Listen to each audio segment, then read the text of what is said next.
Okay. Hello, everyone, and welcome to another Soytheist live stream. It's been a while. Oh my god, what's going on with the lights there? I- I'll just go and fix that. I'll be right back.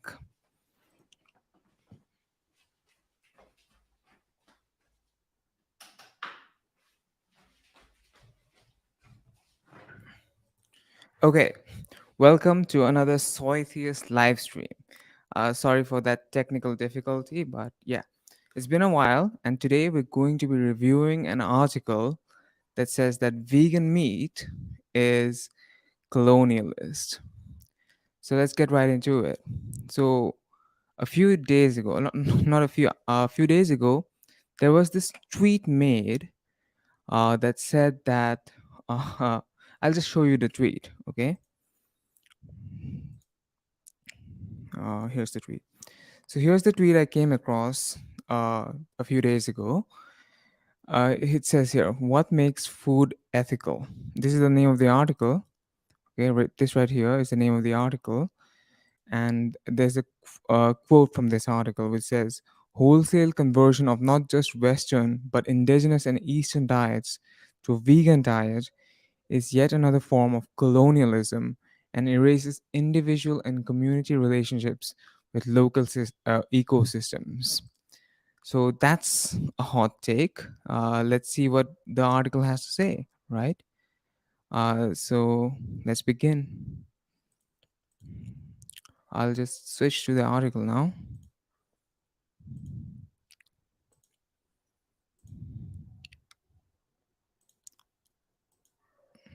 Okay, so here's the article.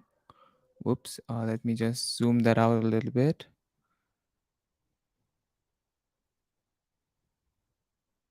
Here we go.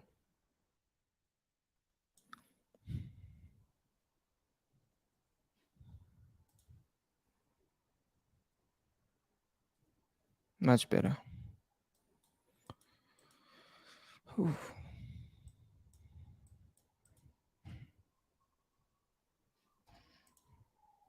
Okay, so the interesting thing about this article right here is that it comes from someone called the woke scientist. And it's from someone called Ayesha Khan, PhD, and Andy C. I don't know whose Substack this is, but this should be interesting. So let's get right into it. Okay, so here the name of the article is "The Gastropocene: What Makes Food Ethical Beyond Meat. Mainstream Capitalist Veganism is Colonialism." Now this right off the bat is like a sort of red flag to me, right? Because this by saying things like this, you sort of downplay the severity of historical colonialism, right? Because by doing this, because colonialism in itself, right, it included torture, it included genocide, it included slavery, it included looting, and so forth. And by equating that to like having conversation and challenging ideas, equating these two things, I think downplays the severity of what happened during colonialism. And I don't think that that could be defended. But well, I could be wrong. Let's see what they have to say here. Okay, the article reads, "Do you know where your food comes from?" Hmm. Okay. "How is the food on your table grown or produced?" These questions highlight the core injustices of capitalism, aka modern day colonialism. Look, I don't have a preferred economic system, but um, I think it's kind of reaching to say that capitalism is colonialism. You may not like it, right? You may not like capitalism, but to just equate it to colonialism without any justification, I think that's a problem. Anyway, let's continue. "Humans have throughout our existence tended to the landscape that rewarded us with food that we consume for sustenance from these nurturing relationships with all components of our local system. However, colonialism entered the picture, invaded and destroyed ecosystems, severing our sacred relationships with other animals, with each other, animals, plants, and our land. Okay, fine. Having a relationship with the ecosystem, with plants, animals, that's fine. But to call your like to say that these things are justified is one thing.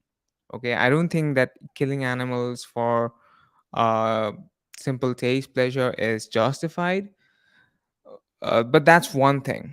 But to call it a relationship, to call killing other animals, killing others a relationship, is kind of a whole another thing. I don't know. It's kind of messed up. Like imagine raising a child, beating them up, and talking about your sacred relationship to that child. That's kind of I don't know. That's kind of absurd, isn't it? And I see when people say these things about the animals they kill, that they have a relationship with them. I find that kind of absurd. But that's just me. Let's continue. Let's see what their justification is for these very bold claims that they're making.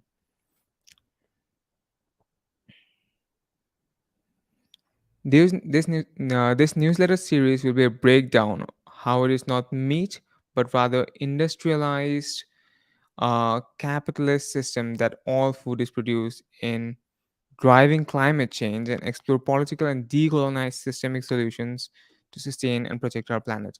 Okay, so right off the bat, we see that this person has a misunderstanding of what veganism is.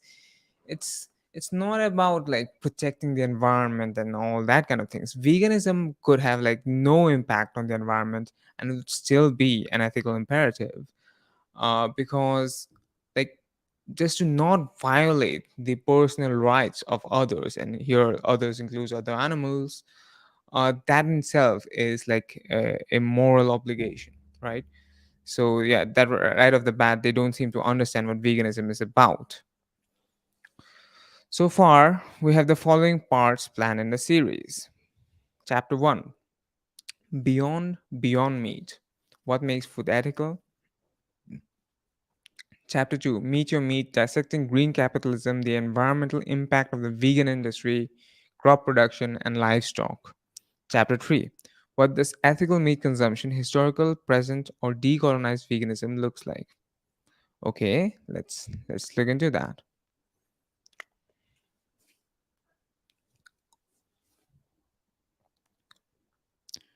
Okay, it says here conversations around veganism are inherently loaded. I don't know what that means, but let's have a look.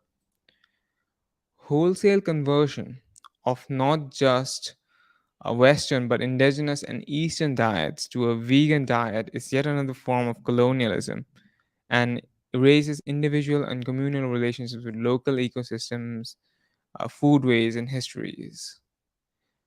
Okay, there's a lot to unpack here, so let's see.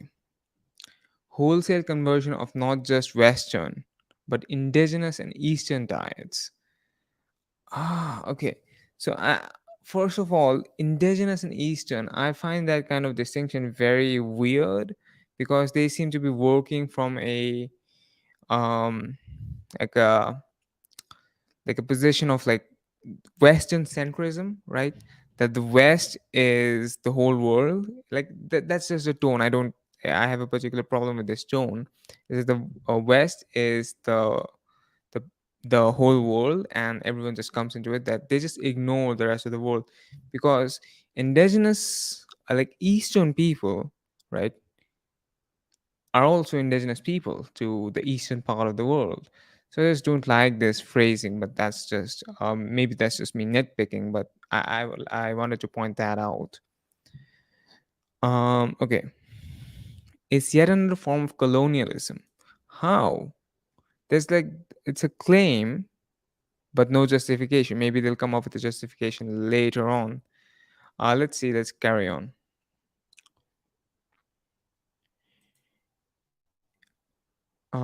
Okay, if food is foundational to our identity, okay, here's the thing. If food is foundational to our identity, it is not, right? You can think it is, like you can think a lot of cultural practices are like foundational to your identity, but they're not. Like misogyny is a part of almost every human culture that we've ever come across.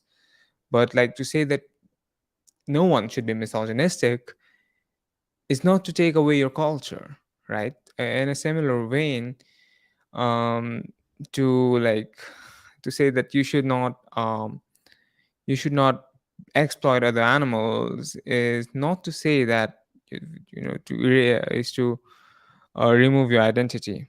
Demanding communities erase those connections is yet another clever hacking of a tenuous relationships with our ancestors.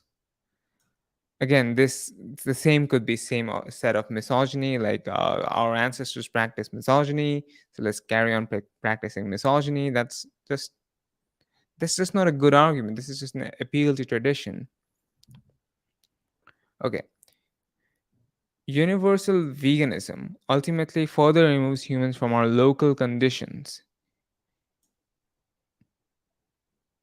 I mean, you are typing this on probably, I mean, like this person. Okay, look, this person, Ayesha Khan, PhD, talks about indigenous and Eastern people. So she's clearly located in the West.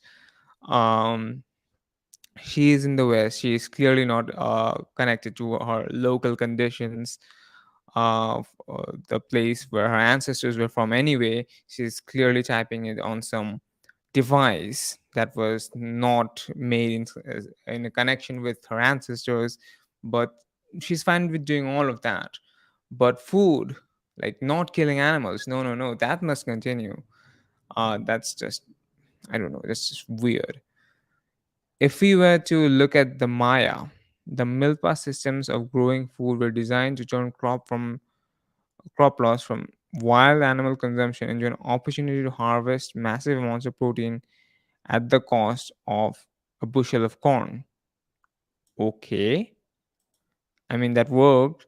I mean, I don't know what that is, but like if that worked, then it worked fine. But like we don't have to rely on that now if it's like if it involves killing animals, and I'm not even sure if it involves killing animals. Let's continue. The Sweden agriculture system was not only improved and increased in the capacity of the wildlife, but was predicated on their place as intermediaries within the system, converting their inedible forage into protein that we can consume. I'm not sure what this has to do with veganism. Hmm. The context and relationships of both stewards and meditators was far more valuable than fencing attempts would ever be. Mainstream veganism is a fence between humanity and the ecosystems they live within.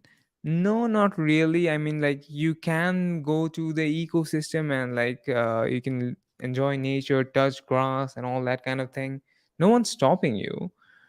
But like, if you're just saying don't kill animals, in fact, it's like having a relationship rather with these animals by not killing them. That's a better relationship, don't you think, than killing them?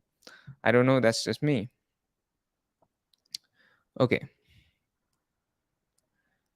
Okay, here's the next subheading to this article.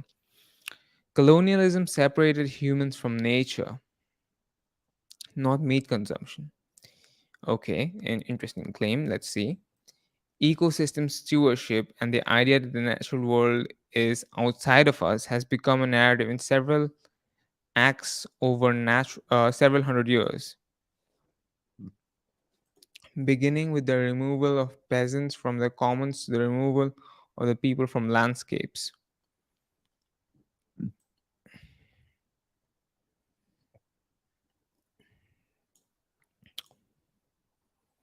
Starting with indigenous people here in North America and accelerating with the enclosure of private property from hunting and gathering in the 19th century and ultimately uh, Adirondack Park in 1892, when it was decided by state agencies that the people who live in the mountains weren't capable of stewarding the ecosystems around them. I'm not really sure. Like, none of these has anything to do with veganism so far. I don't know the point of making. I don't know what her point is in making these observations. Let's say the removal of people from the non-industrialized world has continued as we have been further separated from our food waste, from our foods, and from our local ecosystem. We don't know the farmers growing our food or the tailors making our clothes. We don't have a direct, loving, caring relationship with animals or plants, which creates a reciprocal cycle as the land we nurture unconditionally provides us with sustenance. Instead, food is now a product sold for profit by violent corporations. I don't really see how this is a criticism of veganism. She's just making one claim upon another with like that seem to have no relationships with no relationship to veganism.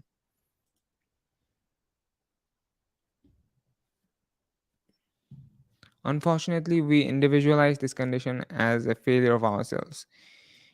It is not a criticism of individuals that children can recognize brands and not species. It is in the interest of economic systems to turn every object, including world outside of capitalism, into objects to be consumed and not consumable, inaccessible. Every survival necessity is a commodity mass produced with a globalized colonial plantation model that has one goal: put, put the least in to get the most out, aka maximize profit. I mean, this seems to have absolutely nothing to do with veganism. This she's just blabbering on at this point. But maybe she makes a point later on. Let's see. And I keep saying she, but I just realized that there are two authors, Andy C as well. So maybe we're gonna use the pronoun they from now on. It is a system of endless wealth accumulation and hoarding by the 1% that leads to abuse of humans and all non human life forms like plants and animals alike. Yeah, the thing is, plants can't be abused.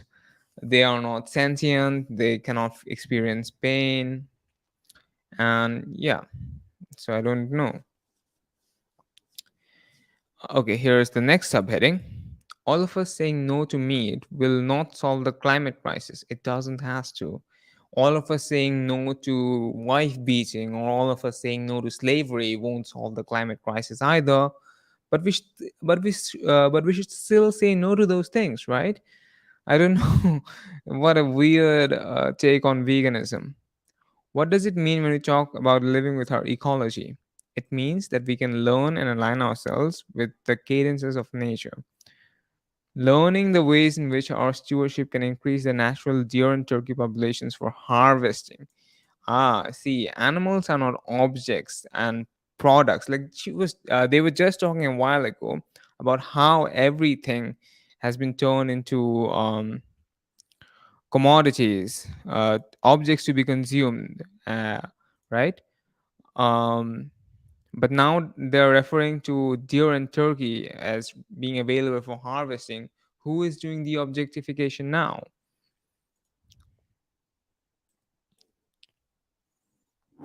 While recognizing how harvesting deer not only keeps those same populations healthy, but also increases the ability of our understory trees to grow and continue the process of restoration across the country.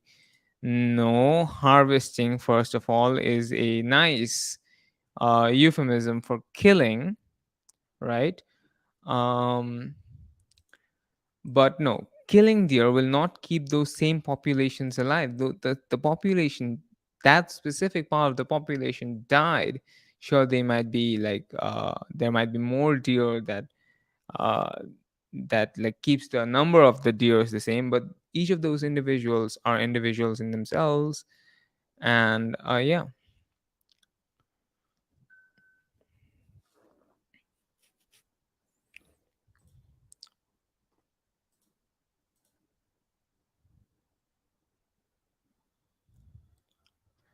But by the way, we have a donation that I like to read out. Uh,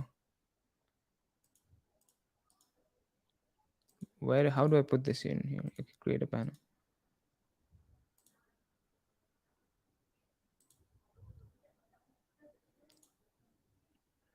Okay.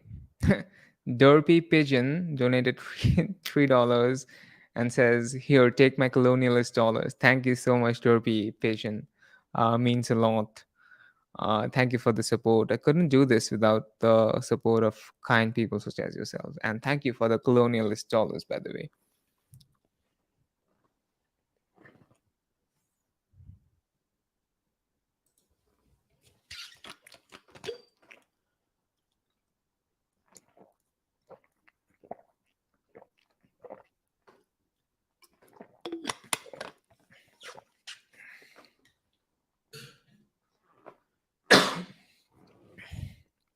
Okay, where were we? Hmm. While recognizing harvesting, but also increases the ability of understory trees to grow and continue the process of reforestation across the country.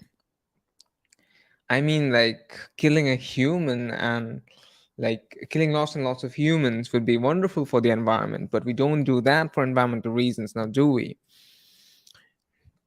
It means understanding the relationship between tree density and nut and fruit production, understanding which native species will thrive with little demand from us while producing dense, healthy crops. Wow, it's like they have no sense of irony at all. Look, here it is. Understanding which native species will thrive with little demand. Just a while ago, they were criticizing this very thing.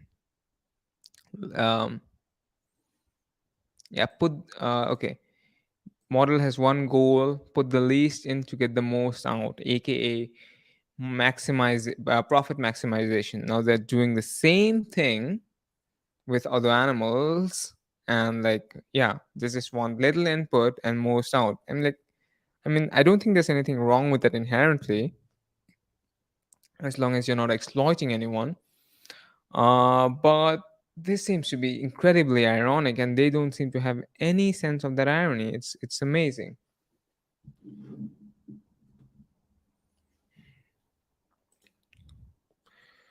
Hmm. Where were we? Hmm. Okay, here it is. It means giving the space for nature, not just in appropriated spaces, but within our daily lives and daily habits. This means that our diets are fundamentally framed on where we live, not some ideal espoused on a philosophy to be stamped on the ecology around us. This means that our diets are fundamentally framed on where we live, not just.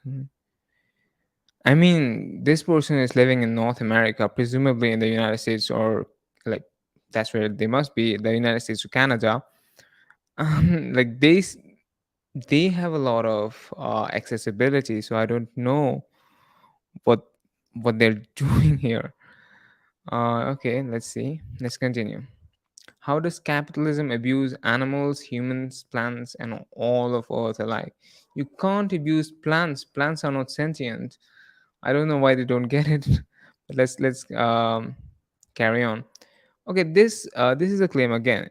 Capitalism, aka modern day colonialism, is killing our home planet.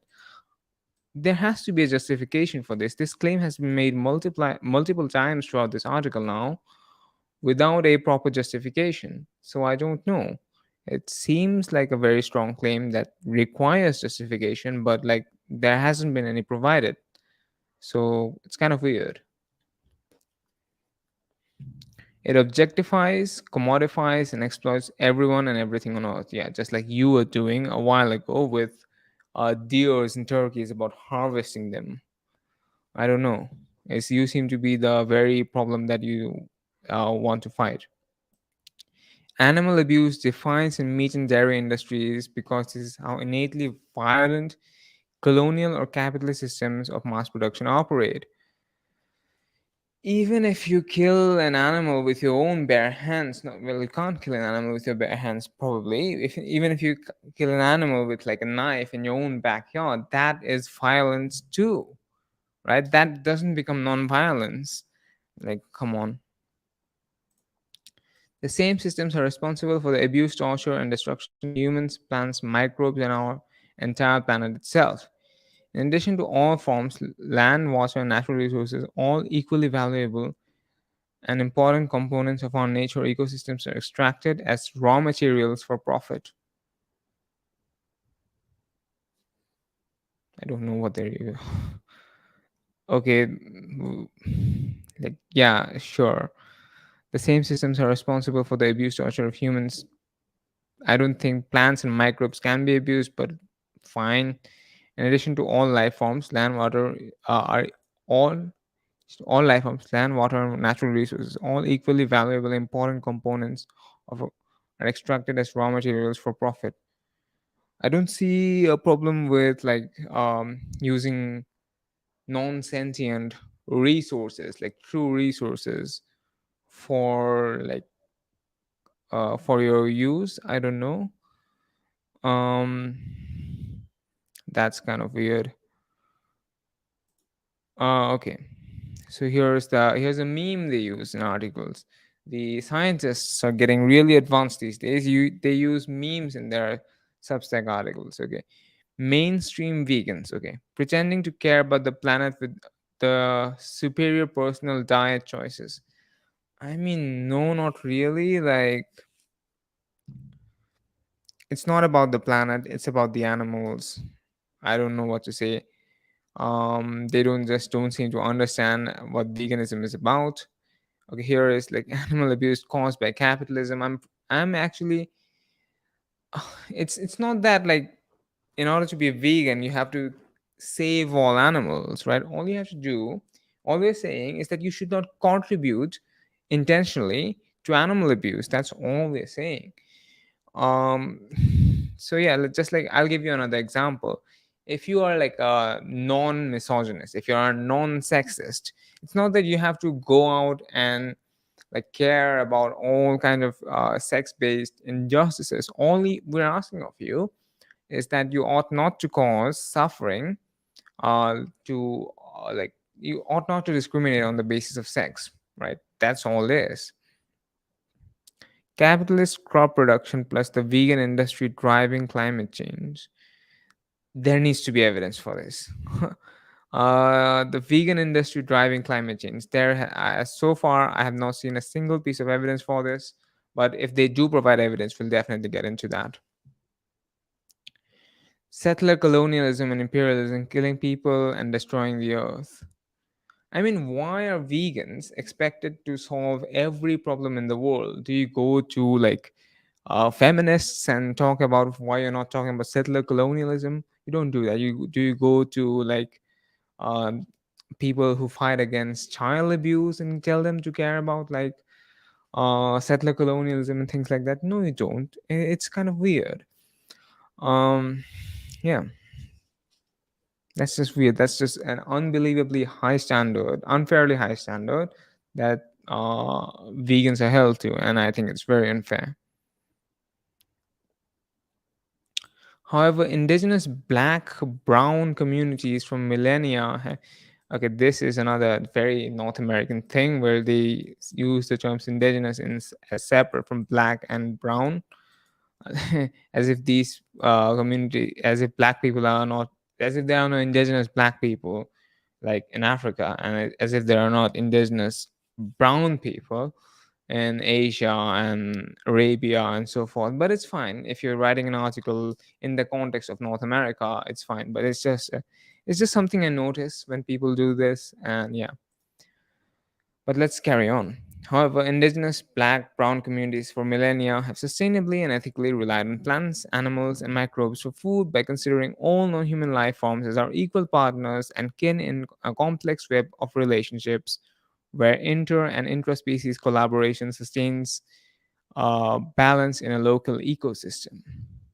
Look, the fact that certain communities or all communities maybe consider all life forms to be equal in their superstition does not mean that all life forms are equal in reality.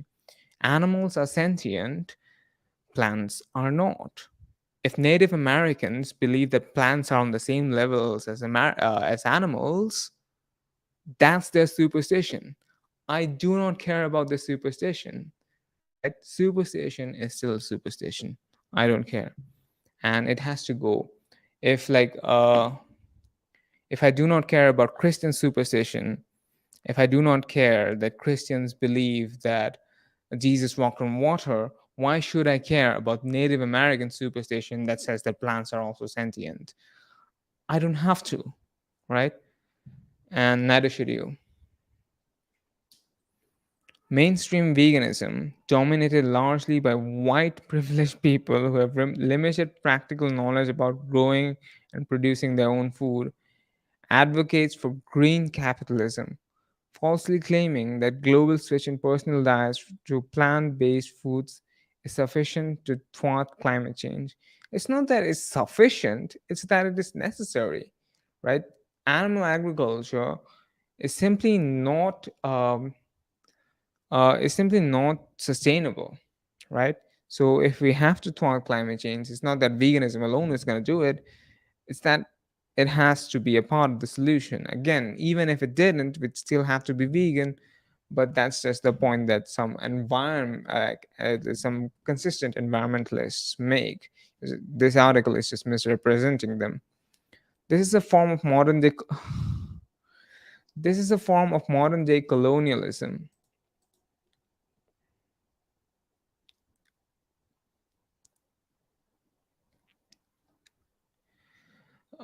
This is a form of modern day colonialism that continues to destroy the planet under the guise of social justice and animal rights. It also ignores the devastating impact of plant based diets, crop production under capitalism, and the vegan industry itself. There is no evidence provided for this. Where is the evidence? The article keeps saying it, but like there is no evidence for it. Like, come on. Okay, next subheading. Interesting. It's getting interesting. What is colonial mainstream veganism? Okay. uh, Corporations that are responsible for ecological destruction and climate change love to create carbon footprint PR campaigns to blame and deflect accountability to individuals while continuing their violent business practices that exploit the planet. I do agree to some point that the climate change is mostly being driven by large corporations, right? But again, that has nothing to do with veganism. Like it's it's they just keep misrepresenting veganism. It's not as if they don't understand, right? It's not as if they don't know what veganism is about. They do mention that this is like it's about animal rights, but never provide a criticism to that point. The same insidious. Okay, here we should continue. The same insidious strategy is at the heart of mainstream narratives that demonize meat consumption as individual moral failing instead of targeting corporations and the state controlling food production. Look, I don't know where, well, I do know where you're writing this from. You're writing this from the United States, so it applies to you as well. But for my own vegan advocacy, I do it here in India, and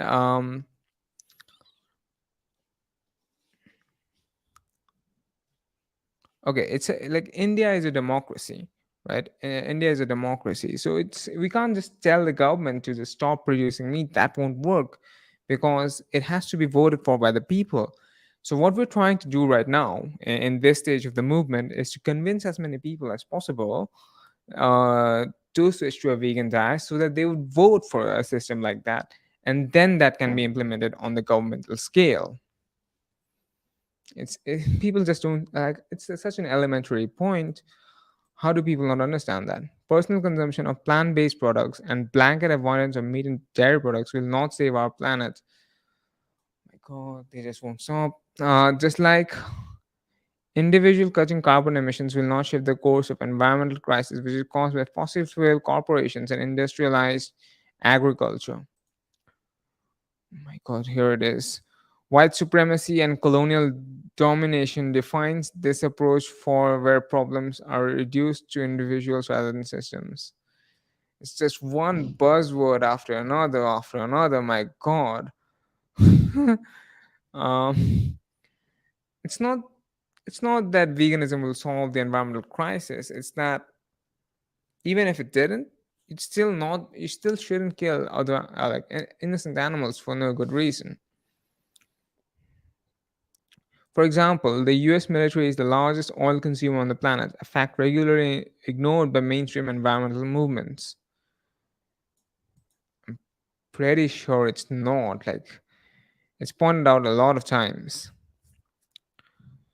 Indigenous communities, like those that rely on hunting, fishing, trapping, etc., challenging fracking, fossil fuel corporations, tar sands, and habitat destructions, are on the front lines of a fight for our planet.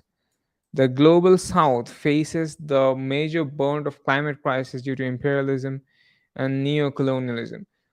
We should have done a challenge like every time they use a buzzword, have a shot of vodka or something like that. Wouldn't that be interesting? Let me know in the comments if you would like something like that in a future Soytheist live stream, like a drinking game. That should be interesting, wouldn't it? Yet, mainstream veganism blames and scapegoats meat consuming communities. A majority of poor working class communities and the global south for the destruction um, of our planet, and takes on the white man's burden to push the global one size fits all plant based diet model into an effort to save the world while inflicting harm on erasing the knowledge of countless traditional indigenous food systems. And this is like maybe I do look white now with all this hair. I'm just kidding. But like, look, I'm in the globe, what you call the global south, and I'm a vegan, right? And I advocate for this. Like, and there's such a huge community of vegans here in Bangalore, the city I am in. And like, we advocate for the same. It's not a white man's thing to be empathetic to all the other animals. Um, to the animals that human beings kill for food. It's like just a human thing to it's just a thing of anyone with moral agency to be able to understand. And to say that only white people can care about other animals, that in fact is racist and, to use their words, colonialist. Black, brown, indigenous meat consuming communities are categorized as savage and backward, while veganism is considered the only civilized moral form of human progress that should be universally adopted. Where on earth did this person see this? Like black, brown, indigenous meat consuming? No.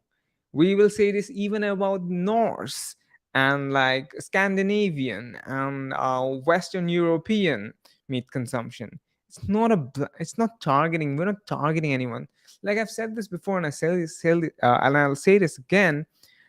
People like vegans who specifically target indigenous communities, like these kinds of vegans, solely exist in the imaginations of non-vegans.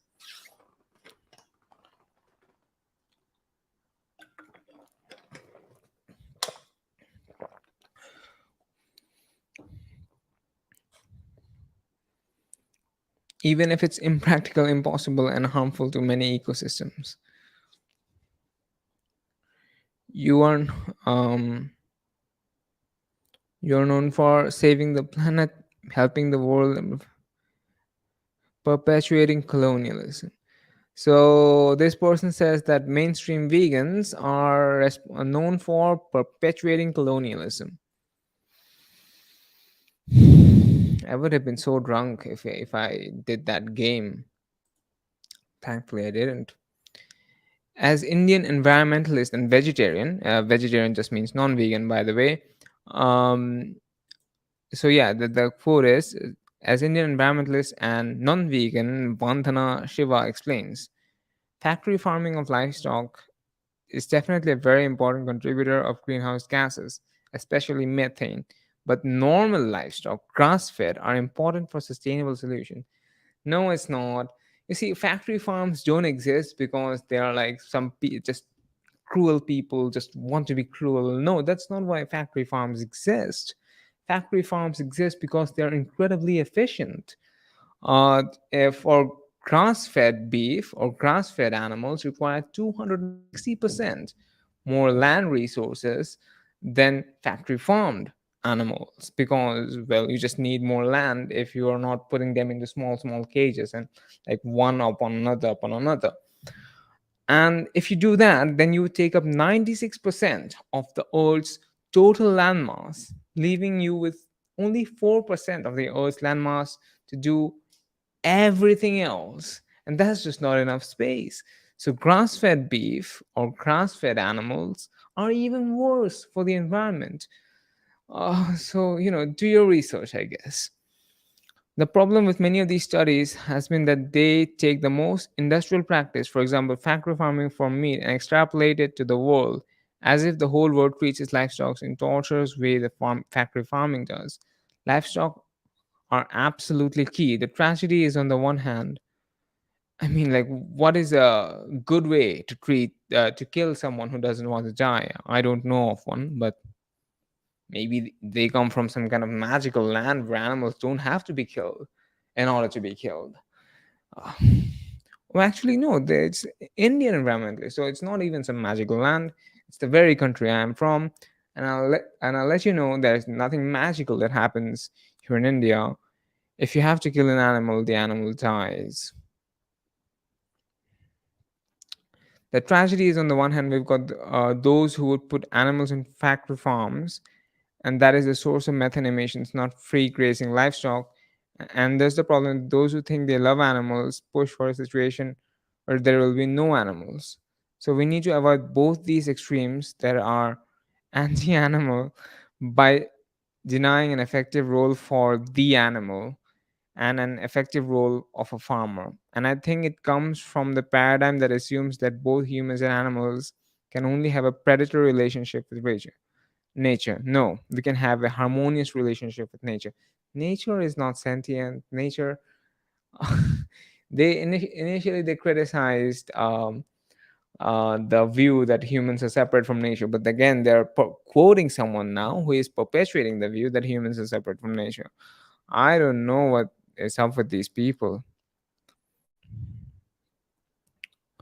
Oh, they're using a lot and lot of memes. I'll give them credit for that. But anyway, let's continue reading.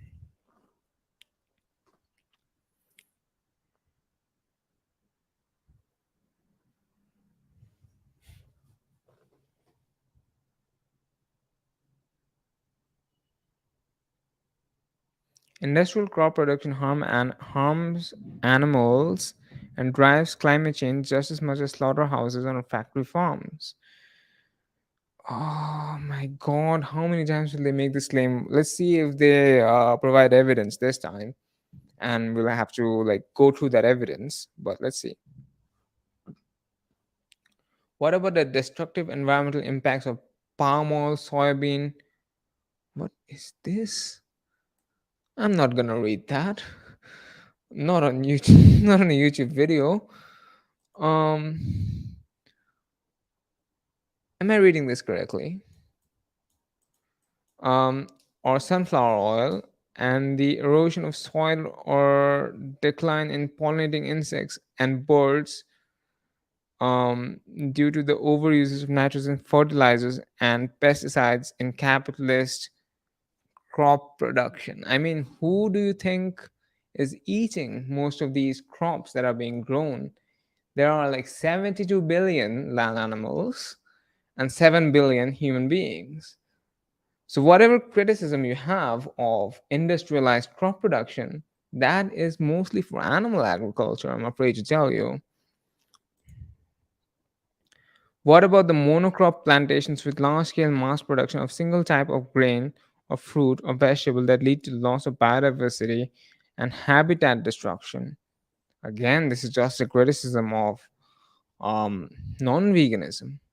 Many small mammals like rabbits, hares, deer, moles, insects, bees, grasshopper, beetles, wild birds like fungi are killed each year to protect crops and exponentially expand industrial plantations at the expense of local wildlife. Again, this is the criticism of non veganism. I don't know what to tell you. Plant based diets are responsible for the deaths of just as many animals and birds as slaughterhouses in the capitalist livestock industry. Where is your evidence for this? They just made claims upon claims on, um, and they don't seem to have like evidence to back it up. The global shift from animal to vegetable oils and fats in the last 4 decades has led many mass animal extinctions. Again, no evidence. Canola oil, sunflower oil, soybean, coconut, or palm oil production are primary driver of deforestation and mass extinction of near annihilation of many species, including orangutans, pygmy, s- wait, Sumatran elephants, tigers, rhinos, etc. Seed oil production has led to 30% decline in the bee population. Where is this? Okay. Natural ecosystems are burned down to make room for plant based diets under capitalism. Deforestation drives biodiversity and is the second largest contribution to global warming after fossil fuel consumption, which is also the backbone of capitalist crop production. 91% of deforestation that takes place in the Amazon rainforest is for animal agriculture. So, yeah, deforestation is certainly a big problem, but most of it is happening for animal agriculture. I don't know what to tell you. The Amazon, the Amazon rainforest, capitalist vegan destroying ecosystems to mass produce soybeans for tofu, nuts, milk, etc. Okay, and then the mainstream capitalist vegan says, "Did you know that you could save the planet just by eating our vegan products?" Oh my god! So 78% of all the soy grown is fed to livestock, right? And you might think, oh, 22% are eaten by vegans. No, not really. Um, like I'll put a link in the description later on, and where you can check this. But like only about 7 to 8% are for direct human consumption, right? The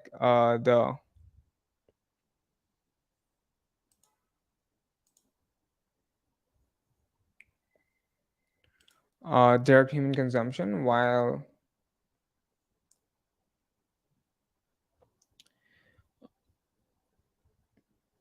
most of it, like even in this 22%, it's mostly things like things like soy oil and things like that, right? So it's not just even like vegan products. I'm afraid to tell you. Okay, meat consumption is critical for many communities who lack year-round access to plants or live in food deserts and can be ethical. I mean, sure, if it's like a necessity for you, fine. I think you're less morally culpable. But this person who has a Substack and a PhD, I don't think is in a situation where they are in that situation. So I don't know what is up with this. Um,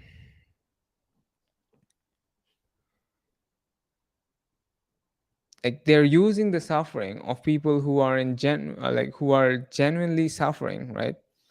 And using that suffering for their own greed, right? Are they vegan themselves? I highly doubt it. And they're using the suffering, the genuine suffering of many people for their own greed. I think this is kind of perverted, to be honest.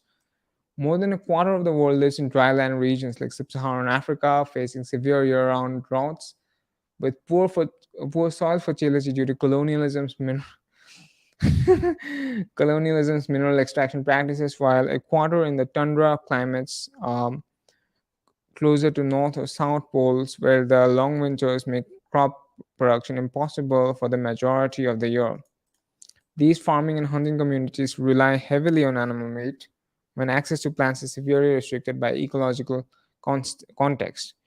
Mainstream environmentalists blame wait, Mainstream environmentalists blame carbon emissions due to beef herds on many of these communities who would starve with a vegan diet. I mean, I'm not really an environmentalist, and vegans are not necessarily environmentalists, so I don't know what they are on about.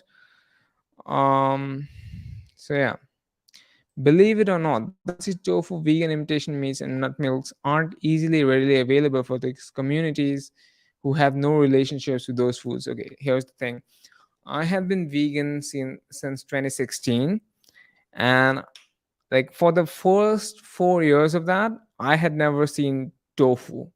Okay, you can be vegan without having tofu, and I did not have vegan milk until the 6th year of me being vegan. So yeah, you can be vegan even without those things. So I don't know what this person is on about and why they think these products are necessary.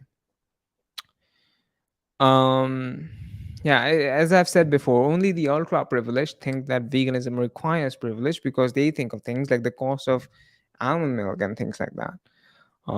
The rest of us know that things like rajma, beans, rice, vegetables, etc., which are the cheapest foods available in the market, are sufficient for a vegan diet. Communities of color, such a weird term. Communities of color living in urban food deserts or indigenous reservations often lack access to grocery stores with affordable, healthy produce and cheap meat based fast foods or bodegas, uh, healthy produce. Okay, okay.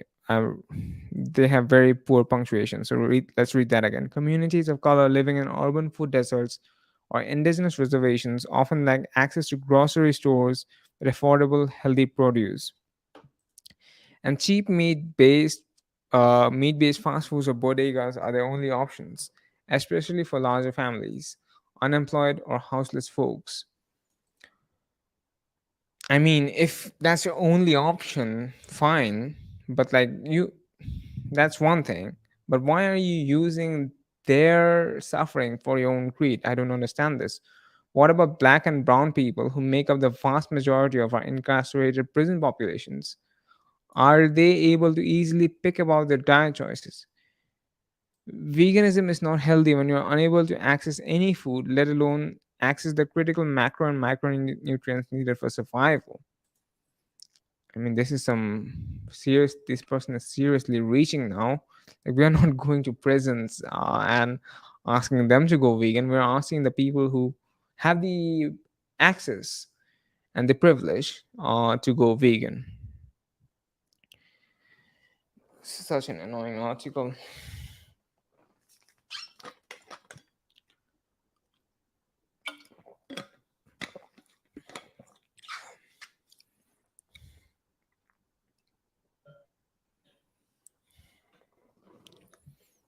Mainstream veganism cares for animals based on. Okay, here is another one. Here is another hot take here.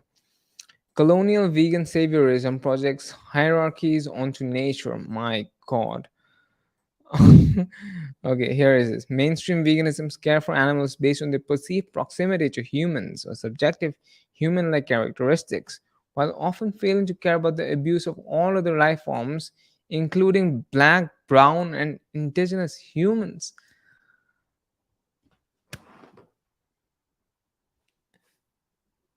Who?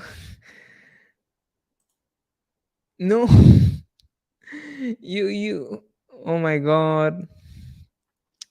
You care about, like, you can care about human beings and other animals at the same time. It's not one or the other.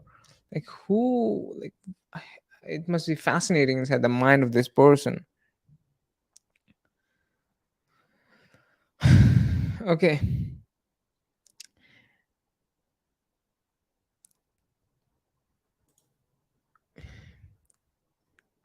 I don't know. Okay, as Agi Frasunkiewicz writes, is this person white? I feel like this person. Let's check them out.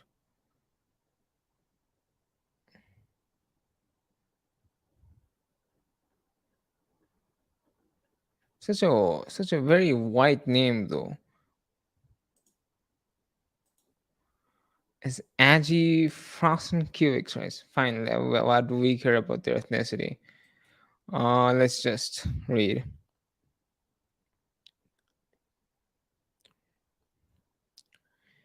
In this regard, humans are entitled to animals as commodities, a food, a source of companionship, and objects of violence and eroticism. My God, we should have had a buzzword counter on this. It is important to note that anthropocentrism centers only one specific type of human, the white human, or settler.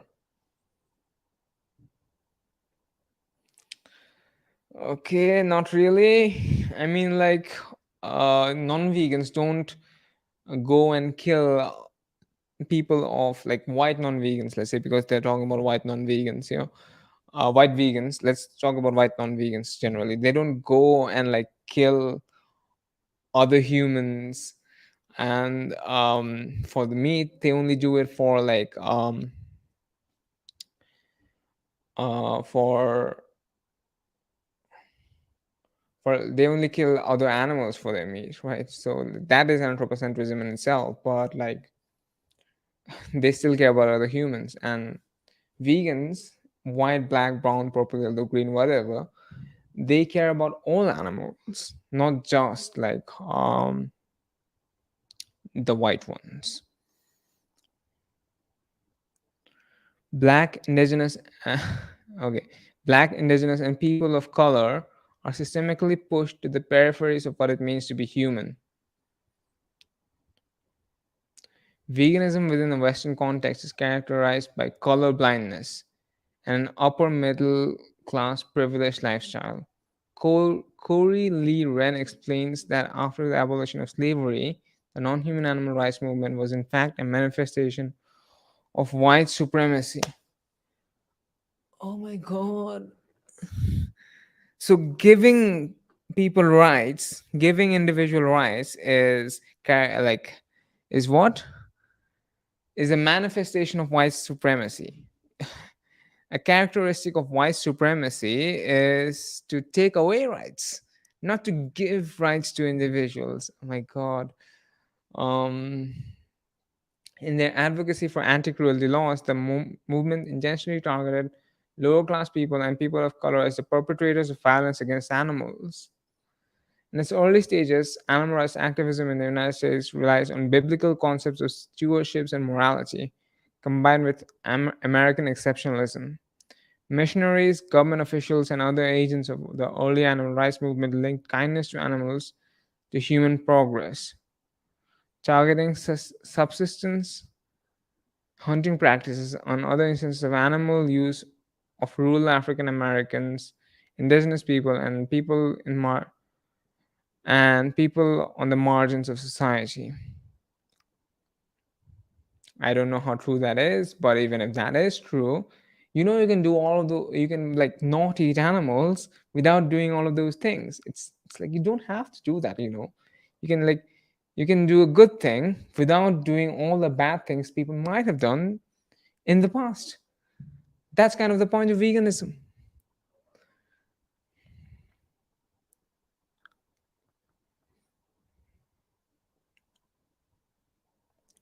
Solutions, more to be discussed in the next parts. The real solution should be around addressing the systemic reasons for carbon being released into the atmosphere. Okay, I think this person is like very confused, but they're not discussing animal cruelty. They're just mentioning bits and pieces here, but like they don't address the animal rights angle too much and just talk about environmentalism. But yeah, the real solution should be around addressing the systemic reasons for carbon being released into the atmosphere. Urban and concurrently suburbanization, deforestation, habitat destruction, and continuous extraction. These solutions don't come from wide reaching proposals like the Green New Deal. In fact, corporations are gearing up for the Green New Deal because what it offers is much like the rise of the fake meat industry, an opportunity to rebuild entire sectors of the economy in the world where globalism has reached its natural growth capacity and saturated its market. Rebuilding an already existing economy under the guise of necessity allows capital to continue to repackage and exploit the same markets repeatedly. Okay. What does it mean for us to design autonomous, ethical food systems divested from the exploitation of animals, plants, humans, and all life? How can we build a world that allows for a multitude of worlds to exist within the diverse food systems based on whatever makes the most sense for each ecological niche?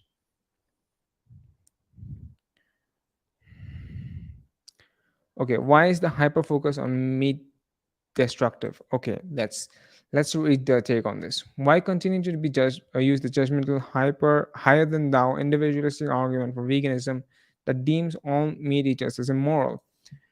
That's not really what we're doing here. It's more like we see you as morally capable of understanding that animals ought to have rights, and that's why we try to convince you. We think you're moral people, and that's why we try to convince you, right? uh, all meat eaters is immoral, even if we have plenty of evidence to know that stopping ecological collapse requires systemic change and not better individual diet choices. Mainstream veganism, like I've addressed this multiple times, it's not about environmentalism. Anyway, mainstream veganism fails to address the capitalism and colonialism as roots of our oppression.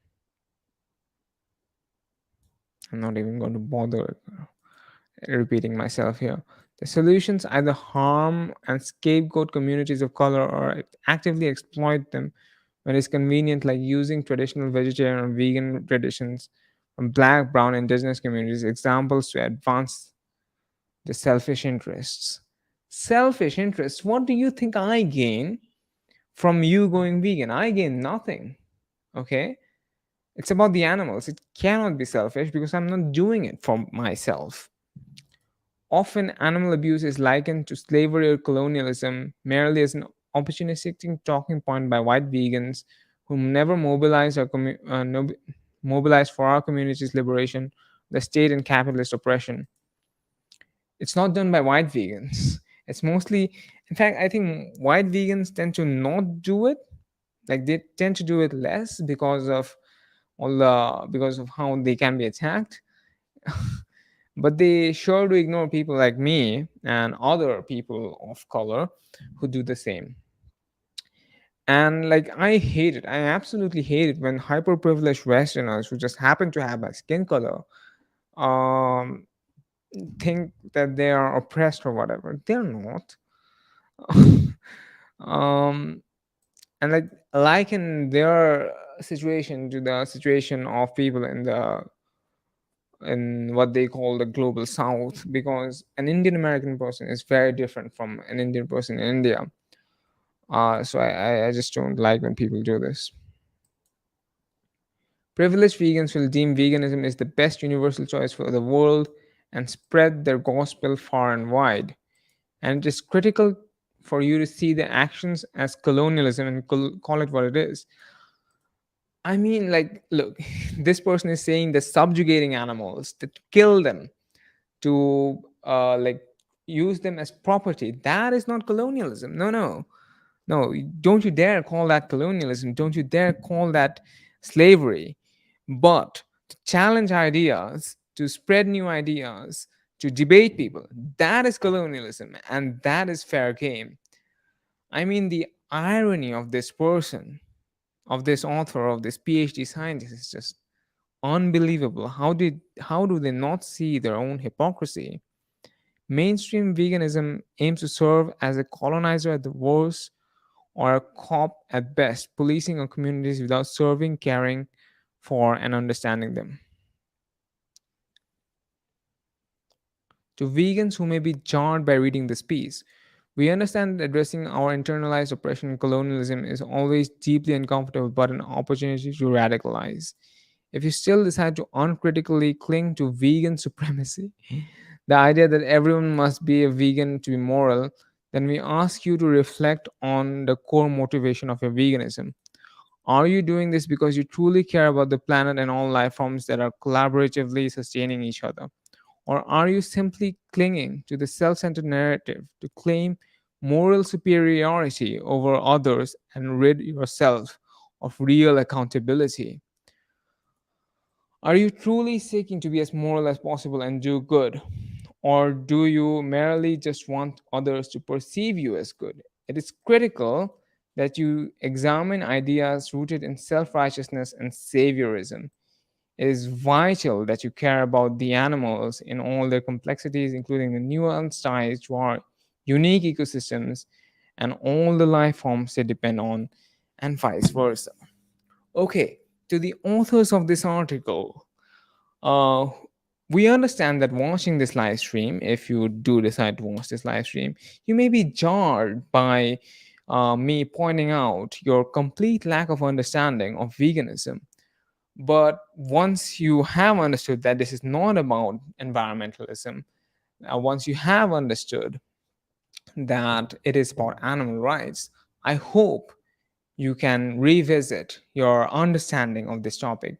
Are you criticizing vegans because you genuinely have considered their arguments, or are you doing this to to just to see yourself as the superior beings, as the superior agents to vegans because you just call it colonialist, right?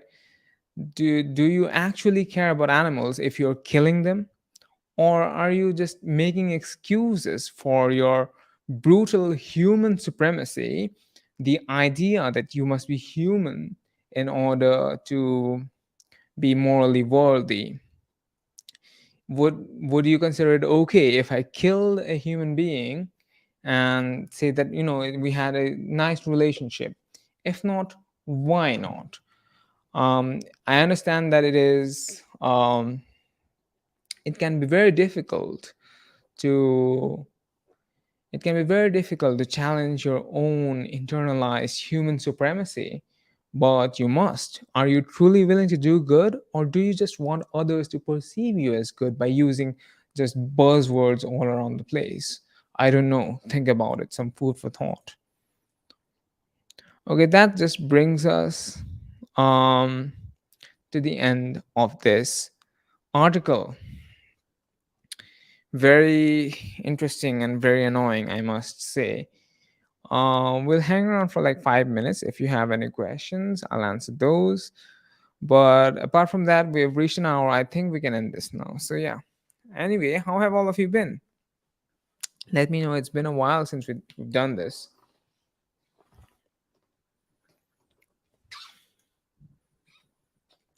Uh, Josh Banks says, how can an academic be so incredibly stupid? Is the standard these days? I don't know. It might be, man.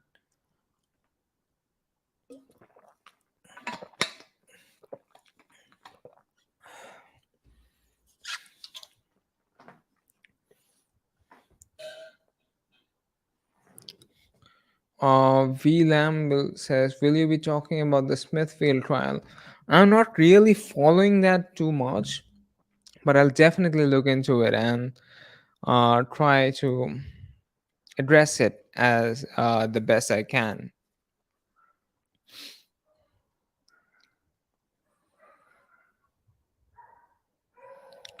Are there any videos that you would like me to take a look at? If so, we could do that too.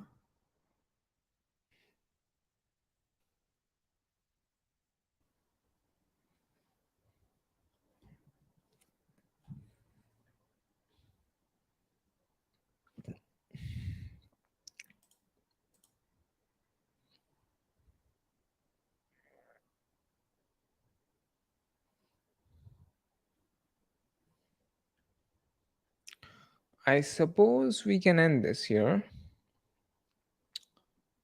since there seems to be no more questions. But yeah, it was nice hanging out with all of you. Thank you for tuning in. I'll see you next time. Bye bye.